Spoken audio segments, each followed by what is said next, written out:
Grandes genios e inventos de la humanidad.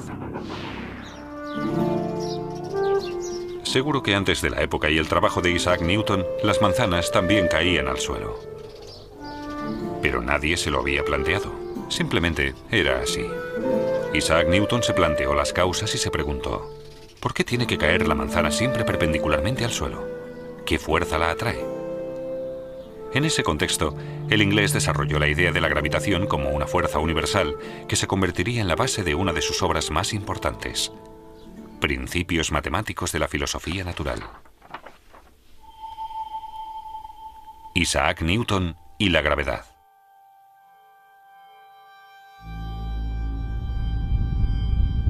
Los movimientos de los astros siempre han fascinado al hombre.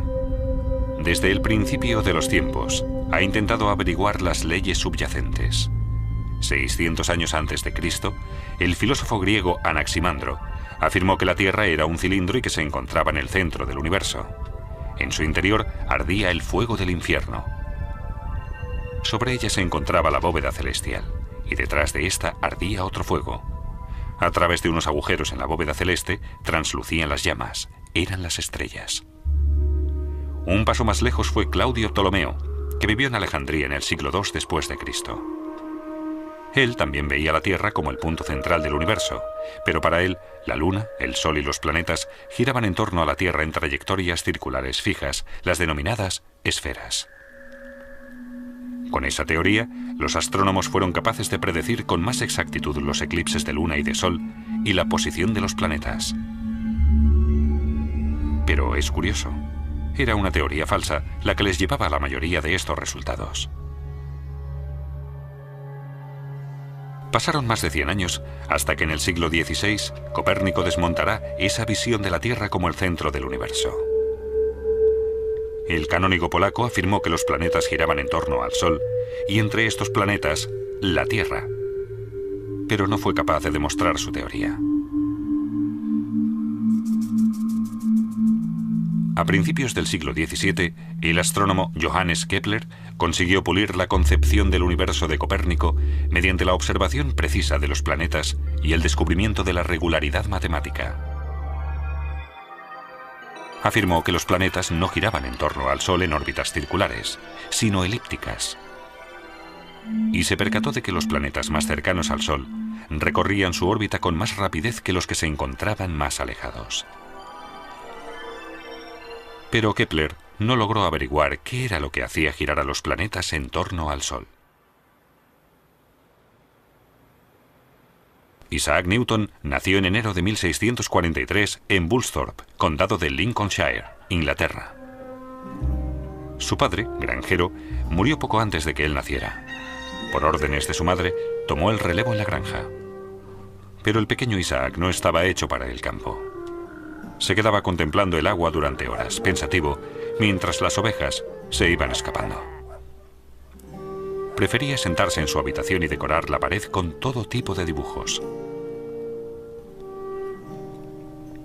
Gracias a su tío, párroco, no tuvo que quedarse trabajando en la finca familiar y pudo ir a la Escuela Libre de Gramática de Grantham, la ciudad vecina.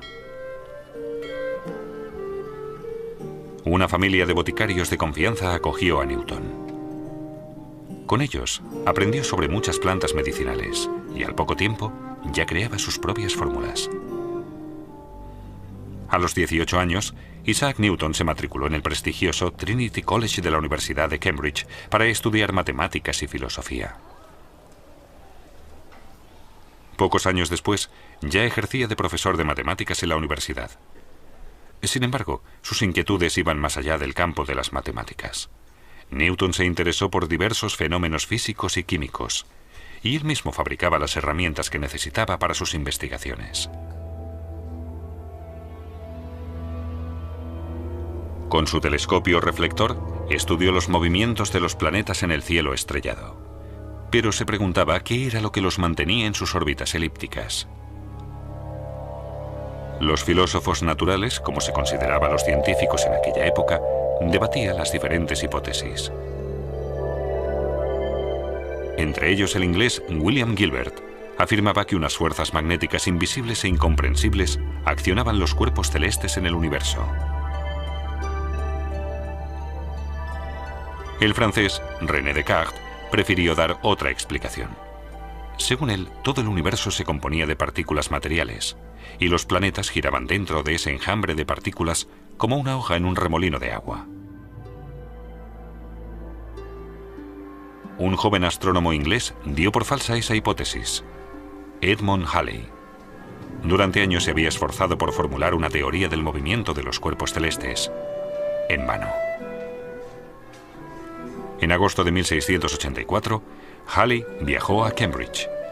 Allí coincidió con Isaac Newton, de 41 años, y pensó esperanzado que quizás aquel prestigioso profesor de matemáticas sabría algo más y podría ayudarle.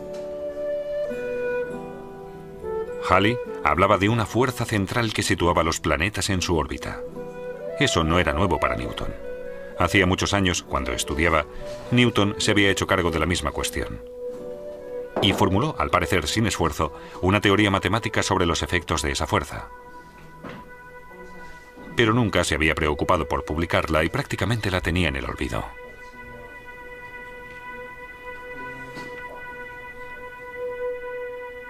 Halley vio la relevancia del trabajo de Newton y le empujó a compilar todas sus teorías en una gran publicación científica.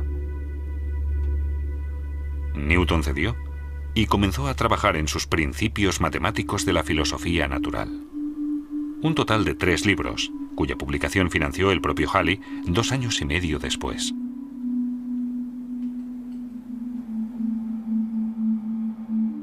Newton formuló, entre otras, las 3 leyes que hasta hoy constituyen las bases de la mecánica.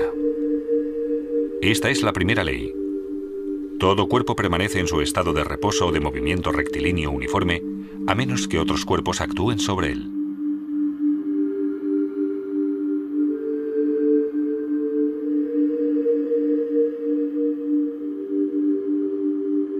Según la segunda ley de Newton, la fuerza neta aplicada sobre un cuerpo es proporcional a la aceleración que adquiere dicho cuerpo. La constante de proporcionalidad es la masa del cuerpo. Y la tercera es la ley de acción-reacción. Cuando un cuerpo ejerce una fuerza sobre otro, éste ejerce sobre el primero una fuerza igual y de sentido opuesto. La fuerza de reacción hace que la bola se quede parada y hace que la barca se mueva hacia atrás. De esta tercera ley de movimiento profetizó Newton que se regía por el mismo principio por el que, varios siglos después, el hombre conseguiría volar hasta las estrellas. Con ello quiso decir que el principio de acción-reacción sería el que haría volar un cohete espacial.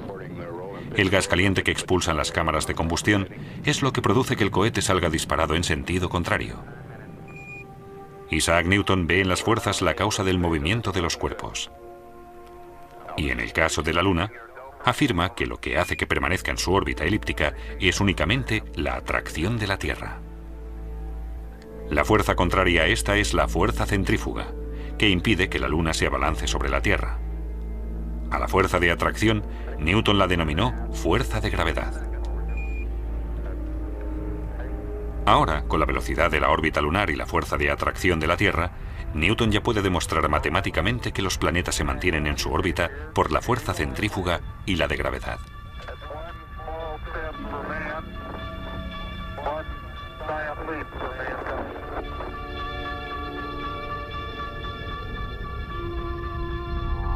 Pero Newton aún no está satisfecho. Y se plantea, si la fuerza de gravedad terrestre atrae la Luna a la Tierra, ¿no podría también la fuerza de gravedad del Sol mantener a la Tierra en su órbita elíptica y la de Júpiter a sus satélites? De ser así, la fuerza de gravedad sería una propiedad común de los cuerpos masivos, aplicable a los movimientos de todos los cuerpos celestes. De esa forma, Newton formuló la ley de la gravitación universal. Con la masa de 2 cuerpos y la distancia existente entre ellos, Newton puede calcular su fuerza de atracción, la denominada fuerza de gravedad.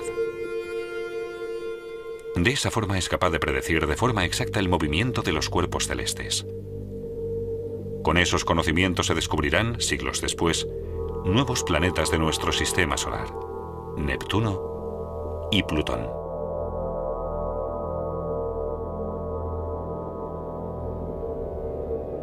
Con la ley de la gravitación de Newton se corrobora matemáticamente la concepción del mundo de Copérnico. Y por fin, se despejan las dudas sobre la Tierra.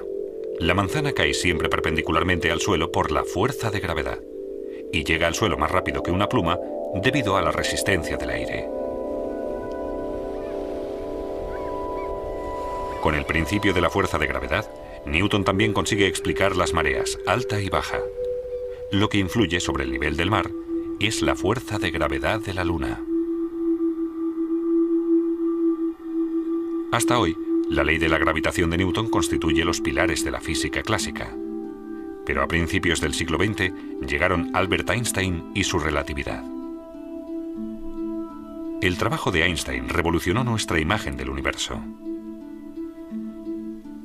El físico alemán desmontó la teoría de Newton que afirmaba que el espacio y el tiempo eran independientes uno de otro.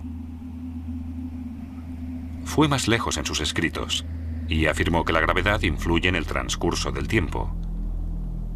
En un planeta mayor y más pesado, el tiempo transcurre más despacio que en uno más pequeño y ligero. Newton describió la gravedad como una fuerza entre dos cuerpos. Einstein la percibe como una propiedad capaz de alterar el espacio y el tiempo. La gravedad de Einstein no solo afecta a los cuerpos, también tiene influencia sobre las ondas electromagnéticas y, por tanto, sobre la luz.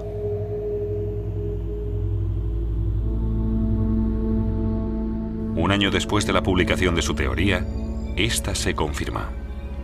Durante el eclipse de Sol del año 1919, los astrónomos observaron que un rayo de luz de una estrella lejana, como Einstein había augurado, se desvió sobrepasando el Sol.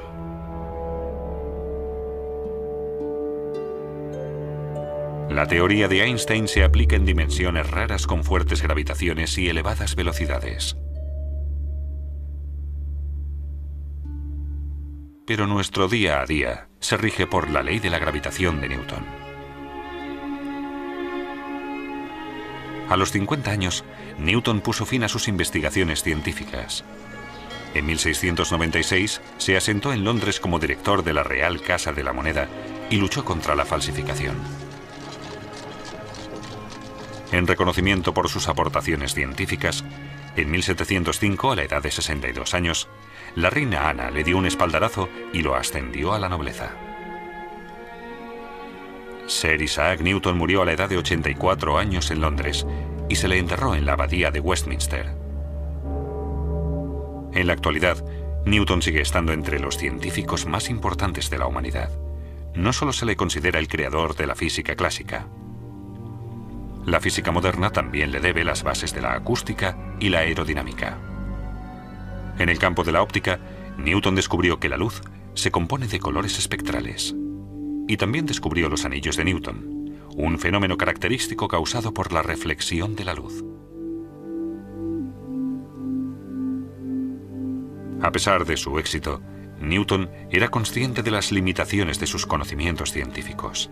En sus apuntes escribió: "No sé lo que puedo parecer al mundo, pero para mí mismo, solo he sido como un niño jugando a la orilla del mar y divirtiéndome al hallar de vez en cuando un guijarro más suave o una concha más hermosa que de costumbre, mientras que el gran océano de la verdad permanecía sin descubrir ante mí".